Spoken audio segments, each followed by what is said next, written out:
चलिए शुरू करते हैं बिहार की हर बड़ी और भरोसेमंद खबर सिर्फ 20 मिनट में। शुरुआत से पहले कमेंट में जरूर बताइए आप बिहार के किस जिले और गांव से हमें देख रहे हैं। पीएम आवास में 25% कमीशन। भाजपा विधायकों ने सदन में नीतीश सरकार को घेरा। बिहार विधानसभा में प्रधानमंत्री आवास योजना को लेकर घूसखोरी के आरोपों ने हंगामा खड़ा कर दिया। भाजपा विधायक डॉक्टर सुनील कुमार ने दावा किया कि नालंदा जिले में आवास भुगतान के एवज में 25% कमीशन लिया जा रहा है। उन्होंने कहा कि उनके पास इसका प्रमाण भी है। भाजपा विधायक मिथिलेश तिवारी ने आरोप लगाया कि गोपालगंज जिले में आवास आवंटन के लिए 30,000 रुपए की मांग हो रही है और उनके पास इसका वीडियो भी है। भाजपा विधायक नीतीश मिश्रा ने भी सूची निर्माण में गड़बड़ी का मुद्दा उठाया। ग्रामीण विकास मंत्री श्रवण कुमार ने कहा कि सूची अभियान चलाकर बनाई गई है और केंद्र सरकार ने तिथियां तय की थीं। उन्होंने आश्वासन दिया कि जांच होगी और दोषी अधिकारियों पर कार्रवाई होगी।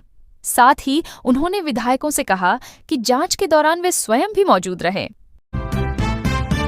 सीएम नीतीश के गृह मंत्रालय छोड़ने पर तेजस्वी का तंज, बोले अपराधी कर रहे राज, सरकार का इकबाल खत्म। बिहार में बढ़ते अपराध को लेकर नेता प्रतिपक्ष तेजस्वी यादव ने नीतीश सरकार पर तीखा हमला बोला। उन्होंने कहा कि राज्य में हत्या, दुष्कर्म और गोलीबारी की घटनाएं रोज हो रही हैं और सरकार अपराधियों को संरक्षण दे रही है। तेजस्वी ने आरोप लगाया कि मुख्यमंत्री अब कमजोर हो गए हैं और उन्हें यह तक याद नहीं रहता कि राज्य में क्या हो रहा है। उन्होंने तंज कसते हुए कहा कि आज तक नीतीश ने गृह मंत्रालय किसी को नहीं दिया, लेकिन अब भाजपा को गृह विभाग संभालना पड़ा। तेजस्वी ने कहा कि अपराधियों का बोलबाला है और सरकार का इकबाल खत्म हो चुका है। उन्होंने यह भी कहा कि जो लोग कभी कानून व्यवस्था पर ऊंची आवाज में भाषण देते थे, उन्हें आज आईना देखना चाहिए। चौकीदार दफादार लाठीचार्ज पर चिराग पासवान का हमला, बोले बर्दाश्त नहीं करेंगे। चौकीदार दफादार पर हुए लाठीचार्ज मामले ने बिहार की राजनीति में हलचल मचा दी है। केंद्रीय मंत्री और एलजेपी रामविलास प्रमुख चिराग पासवान ने इस घटना पर अपनी ही सरकार को कटघरे में खड़ा कर दिया। उन्होंने सोशल मीडिया पर लिखा कि अपनी जायज मांगों को लेकर प्रदर्शन कर रहे कर्मियों पर बल प्रयोग निंदनीय और चिंताजनक है। चिराग ने कहा कि चौकीदार दफादार गांवों की सुरक्षा व्यवस्था की रीढ़ हैं और ऐसे कर्मियों पर लाठीचार्ज स्वीकार्य नहीं है। उन्होंने सरकार से दोषी अधिकारियों पर कार्रवाई की मांग की और कहा कि पार्टी की ओर से एक प्रतिनिधिमंडल भेजा जाएगा जो संबंधित मंत्री और अधिकारियों से मुलाकात कर उनकी समस्याओं को औपचारिक रूप से सरकार तक पहुंचाएगा। चिराग ने स्पष्ट कहा कि गरीब और वंचित वर्ग के सम्मान से समझौता नहीं होगा और यदि जरूरत पड़ी तो आंदोलनात्मक कदम भी उठाए जाएंगे। महिला रोजगार योजना की बकाया राशि भुगतान की मांग, आरजेडी ने विधानसभा में किया जोरदार प्रदर्शन। बुधवार को बिहार विधानसभा परिसर में राजद विधायकों ने मुख्यमंत्री महिला उद्यमी योजना के तहत बकाया 2 लाख रुपए भुगतान की मांग को लेकर जोरदार प्रदर्शन किया। हाथों में तख्तियां और बैनर लिए विधायकों ने सरकार पर आरोप लगाया कि महिलाओं के हक का पैसा रोका जा रहा है। राजद नेताओं ने कहा कि बड़ी संख्या में लाभार्थी महिलाएं निर्धारित राशि का इंतजार कर रही हैं, लेकिन भुगतान लंबित है। उन्होंने आरोप लगाया कि सरकार महिला सशक्तिकरण के वादे से पीछे हट रही है। विपक्ष ने मांग की कि सभी पात्र महिलाओं को तुरंत बकाया जारी किया जाए और भुगतान प्रक्रिया की पारदर्शी समीक्षा हो। राजद ने चेतावनी दी कि यदि जल्द भुगतान नहीं हुआ तो सदन के भीतर और बाहर आंदोलन तेज किया जाएगा।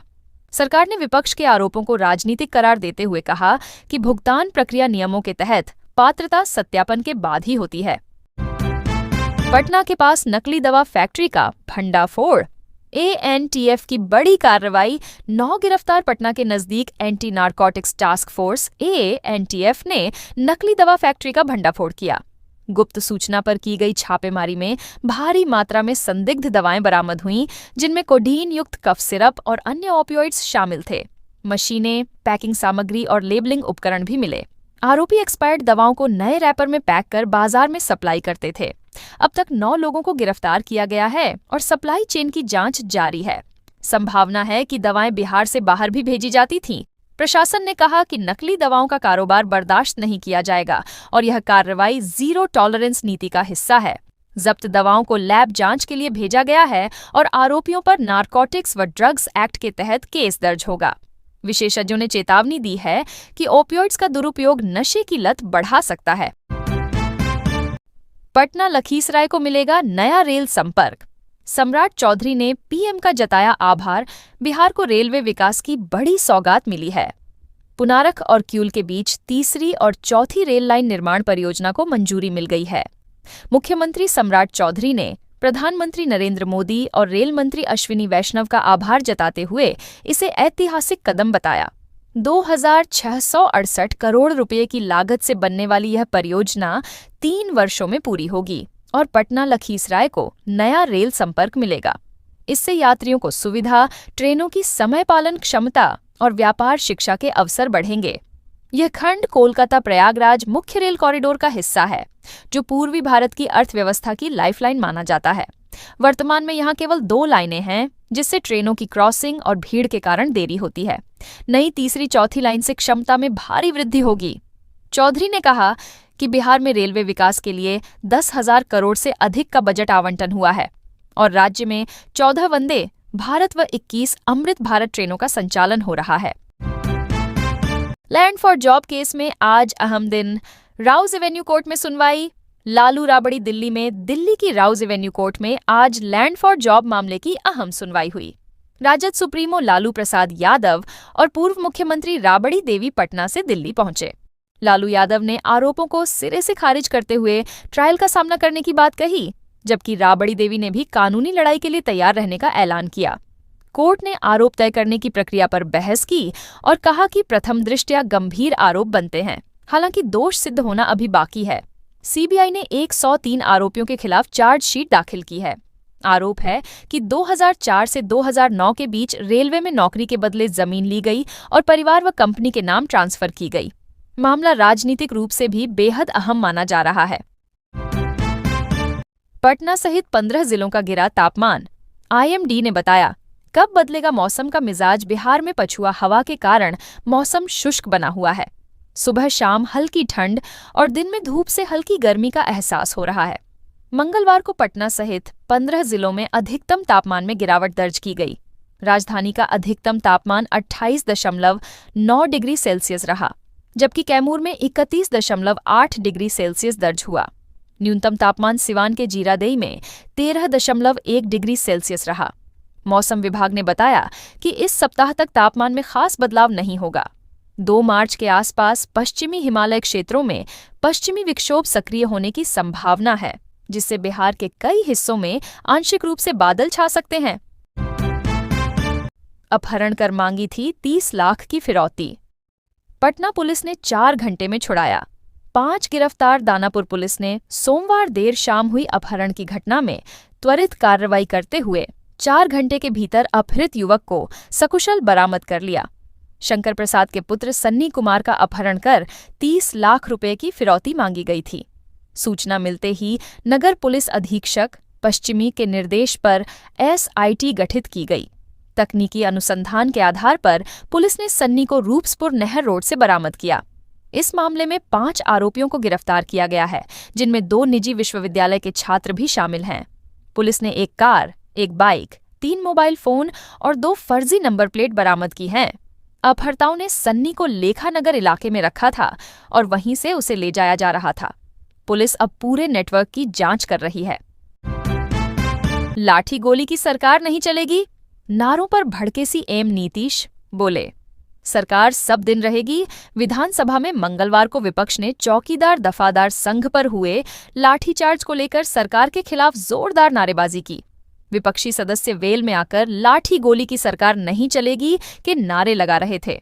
इस पर मुख्यमंत्री नीतीश कुमार खुद खड़े हो गए और कहा कि सरकार सब दिन रहेगी। उन्होंने विपक्ष को नसीहत दी कि बेमतलब की बातें न करें और यह भी तंज कसा कि विपक्ष की संख्या कितनी कम हो गई है। नीतीश ने राजद को याद दिलाया कि गलती से 2 बार उनके साथ गए थे, अब ऐसा नहीं होगा। संसदीय कार्य मंत्री विजय चौधरी ने कहा कि सरकार ने चौकीदार दफादार की सेवाओं के लिए ऐतिहासिक निर्णय लिया है, लेकिन लोक व्यवस्था को छिन्न भिन्न करने का अधिकार किसी को नहीं है। वित्त मंत्री बिजेंद्र प्रसाद यादव ने कहा कि संघ के प्रतिनिधिमंडल को बुलाकर उनकी मांगों पर सहानुभूतिपूर्वक विचार किया जाएगा। इलाज तो दूर, दवा भी नहीं लिख सकते, झोला छाप डॉक्टर। विधान परिषद में स्वास्थ्य मंत्री का बयान। स्वास्थ्य मंत्री मंगल पांडे ने विधान परिषद में कहा कि झोला छाप डॉक्टर मरीजों को दवा भी नहीं लिख सकते, वे केवल चिकित्सा परामर्शी हैं।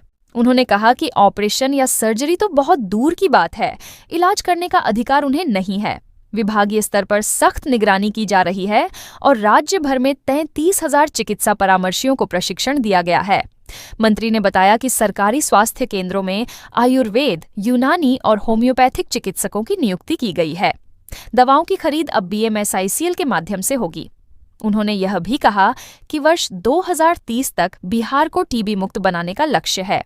2025 में राज्य में 2 लाख से अधिक टीबी मरीज पंजीकृत हुए हैं, जिन्हें मुफ्त जांच, दवा और काउंसलिंग दी जा रही है। बिहार पुलिस में अब नहीं चलेगा अनफिट रवैया, जवानों को रोज लगानी होगी दौड़। लापरवाही पर एक्शन। बिहार पुलिस मुख्यालय ने जवानों और अधिकारियों को फिट बनाने के लिए नया नियम लागू किया है। अब हर सुबह पुलिस केंद्र के मैदान में हाजिरी लगेगी और जवानों को 1 घंटे तक दौड़ और वर्कआउट करना होगा। भागलपुर, नवगछिया और बांका के पुलिस केंद्रों में सिंथेटिक ट्रैक बनाए जाएंगे, जहां जवान अभ्यास करेंगे। SSP, SP और DSP स्तर के अधिकारी इसकी निगरानी करेंगे। यदि कोई पुलिसकर्मी बैरक या क्वार्टर में रहकर अभ्यास से बचता है तो उसे लापरवाही माना जाएगा और कार्रवाई होगी। भागलपुर रेंज में करीब 5,000 जवान और अधिकारी हैं, जिनमें से कई वरीय अधिकारी भी नियमित अभ्यास में शामिल हो रहे हैं। पुलिस मुख्यालय का लक्ष्य है कि थुल काया की पुरानी छवि खत्म कर स्मार्ट और चुस्त दुरुस्त पुलिसिंग को बढ़ावा दिया जाए। मुजफ्फरपुर में मीट मछली दुकानदारों के पास आखिरी मौका, नियम नहीं मानने पर दुकानें होंगी। सील। मुजफ्फरपुर में खुले में मीट मछली बेचने वाले दुकानदारों पर अब सख्ती शुरू हो गई है। मंगलवार को निगम प्रशासन की टीम सड़क पर माइक लेकर उतरी और मुनादी कर दुकानदारों को चेतावनी दी। टीम ने कंपनी बाग रोड, अखाड़ा घाट और सरैयागंज समेत कई इलाकों में घूमकर दुकानदारों को बताया कि 24 घंटे के भीतर दुकान के आगे लाल हरा पर्दा लगाना अनिवार्य है। अगर नियम का पालन नहीं हुआ तो दुकानें सील कर दी जाएंगी और कानूनी कार्रवाई होगी। टीम को देखते ही दुकानदारों में हड़कंप मच गया। जिनके पास पर्दा था उन्होंने तुरंत लगा दिया, जबकि कई दुकानदार डर से दुकान बंद कर भाग निकले। नगर विकास विभाग ने पहले ही निर्देश दिया था कि शहर में 3,000 से अधिक दुकानें बिना लाइसेंस चल रही हैं। अब सभी को लाइसेंस लेना और नियमों का पालन करना होगा, अन्यथा कार्रवाई होगी। स्टेज पर खड़ी दुल्हन के पेट में मारी गोली। कैमरे में कैद हुई बिहार की खौफनाक वारदात। बक्सर जिले के चौसा नगर पंचायत में एक शादी समारोह उस वक्त मातम में बदल गया जब जयमाल कार्यक्रम के दौरान दुल्हन आरती कुमारी 18 को उसके कथित प्रेमी ने गोली मार दी। घटना कैमरे में कैद हो गई और मौके पर अफरा तफरी मच गई। बारात उत्तर प्रदेश के बलियाक से आई थी। जयमाल की रस्म चल रही थी, तभी पड़ोस का युवक अचानक स्टेज पर चढ़ गया और दुल्हन पर गोली चला दी। गोली लगते ही दुल्हन मंच पर गिर पड़ी।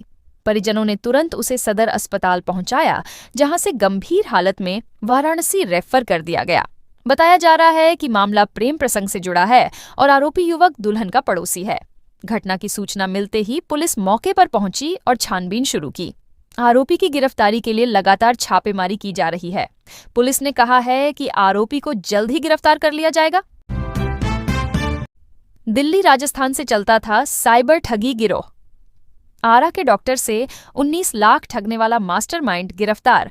भोजपुर जिले की आरा साइबर पुलिस ने डिजिटल अरेस्ट के नाम पर डॉक्टर से 19 लाख रुपए ठगने वाले मास्टरमाइंड उपेंद्र सिंह को दिल्ली से गिरफ्तार किया है। आरोपी मूल रूप से राजस्थान के भरतपुर का निवासी है और दिल्ली के विजयनगर मोहल्ले में रह रहा था। पुलिस ने उसके पास से मोबाइल फोन बरामद किया। इससे पहले इसी गिरोह से जुड़े 2 अन्य सदस्य दलीप कुमार और जिशान खान को दिल्ली से गिरफ्तार किया गया था। पूछताछ में दोनों ने उपेंद्र सिंह का नाम उजागर किया था। जांच में सामने आया कि गिरोह कमीशन के आधार पर ठगी की राशि अपने खातों में मंगवाता था। इस पूरे मामले में एक बैंक के डिप्टी मैनेजर की भूमिका भी सामने आई है, जो पैसे लेकर फर्जी खाता खुलवाने में मदद करता था। ये ठगी आरा सदर अस्पताल के डॉक्टर राम निवास के साथ हुई थी। 26 जून 2025 को उन्हें फर्जी ATS अधिकारी बनकर फोन किया गया और कहा गया कि उनके खिलाफ पुणे की अदालत से गिरफ्तारी वारंट जारी हुआ है। डर और दबाव में आकर डॉक्टर ने बताए गए खाते में 19 लाख रुपए ट्रांसफर कर दिए। बाद में ठगी का एहसास होने पर उन्होंने प्राथमिकी दर्ज कराई। अब सड़क पर नहीं होगी मनमानी। आरा में 50 बॉडी वॉर्न कैमरे, ट्रैफिक जवानों की संख्या भी दोगुनी आरा शहर की ट्रैफिक व्यवस्था को आधुनिक और पारदर्शी बनाने के लिए बड़ा कदम उठाया गया है। पुलिस मुख्यालय ने जिले को 50 बॉडी वॉर्न कैमरे उपलब्ध कराए हैं। इसके साथ ही 200 लाइट सिग्नल, 120 ट्रैफिक कोन और 20 ट्रैफिक ट्रॉलियां भी दी गई हैं। मंगलवार को ट्रैफिक थाना परिसर में आयोजित कार्यक्रम में एएसपी ने जवानों को कैमरे वितरित किए और कहा कि ड्यूटी के दौरान हर गतिविधि रिकॉर्ड होगी। इससे पारदर्शिता बढ़ेगी और विवाद कम होंगे। एसपी ने निर्देश दिया कि कैमरों का उपयोग नियमानुसार और वर्दी में ही किया जाए। कैमरों से सड़क पर नोकझोंक, चालान की कार्रवाई, दुर्घटना स्थल और अन्य घटनाओं का साक्ष्य सुरक्षित रहेगा। अधिकारियों ने उम्मीद जताई कि नई व्यवस्था से ट्रैफिक प्रणाली अधिक व्यवस्थित और प्रभावी बनेगी।